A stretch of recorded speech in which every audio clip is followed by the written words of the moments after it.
All right, so we're on page 2 of section 5.3.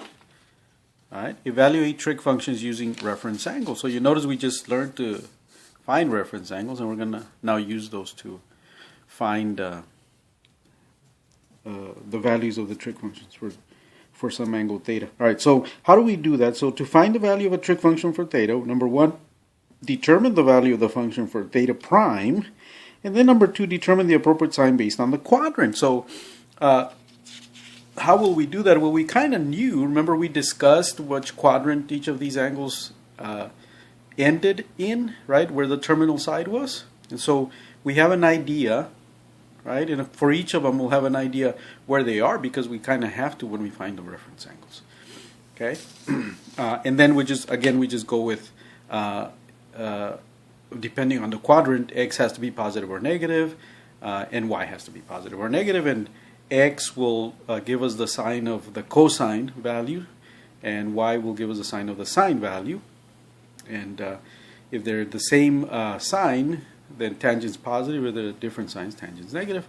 There's the same sign, by the way, in quadrant 1, where they're both positive, and in quadrant 3, where they're both negative. X and y values are negative of the coordinates. All right, let's go on to do a couple of examples. Let's try number 1, sine of 5 pi over 3.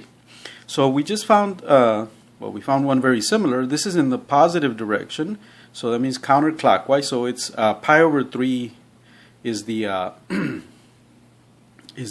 reference angle. Let's write that down. So theta prime is pi over 3. The sine of pi over 3, which by the way is the sine of 60 degrees. Right? So do you remember what the sine of 60 degrees is? Is it the square root of 3 over 2? It is. Okay? In quadrant 4, right? So this ends in quadrant 4, pi over 60 degrees before making the full turn. In quadrant 4, y is negative, so the sine of 5 pi over 3 will be negative. So therefore the sine of 5 pi over 3, which is what we're looking for, is negative square root of 3 over 2. Alright? Okay, let's go on to, let's try number 3. So number 3, the cotangent of pi over 6. So first, what is the reference angle? So theta prime is pi over 6. Right? Which is about 30 degrees. You can write it as 30 degrees. So we can say 30 degrees. It'll make it easier to remember what the cotangent. So the cotangent, if you remember the 30, 60, 90 triangle, I'll draw one here just so we can remember it. So if I got 30 degrees, 90, and 60,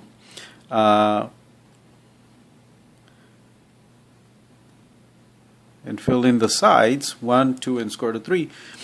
So the cotangent of 30 degrees is, the tangent would be opposite over adjacent, so the cotangent is adjacent over opposite, is the square root of 3. Yeah, so cotangent of pi over 6.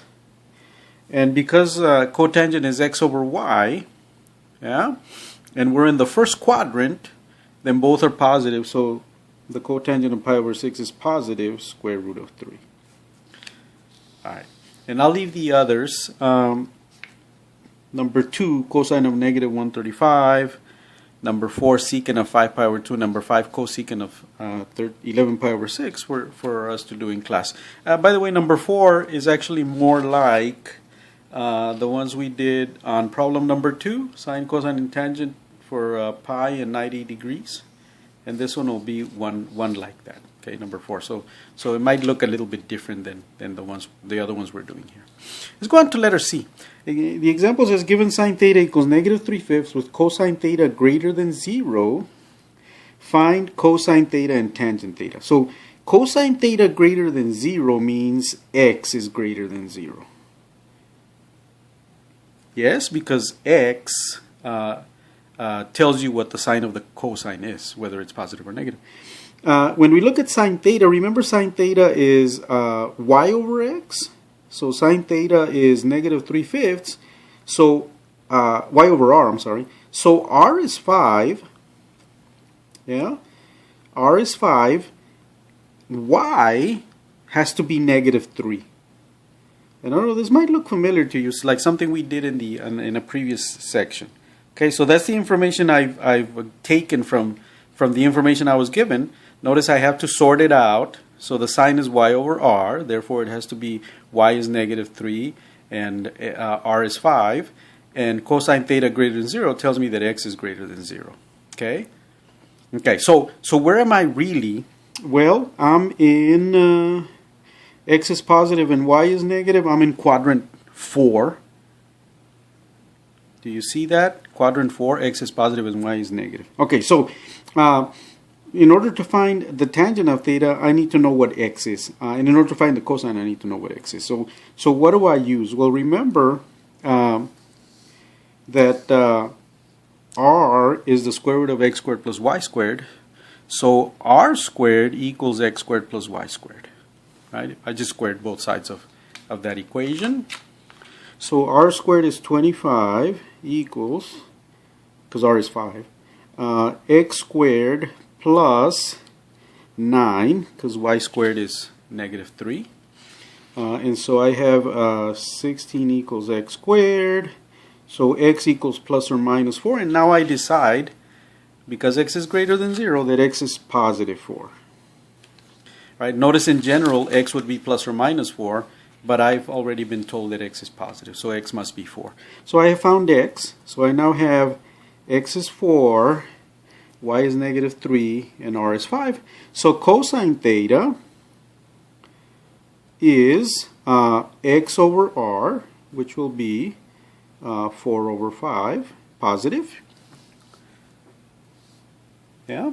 And then tangent theta is y over x, which will be negative 3 over 4, and I can just leave it like that. You can put the negative in the middle, or you can just leave the negative on top, negative 3 over 4.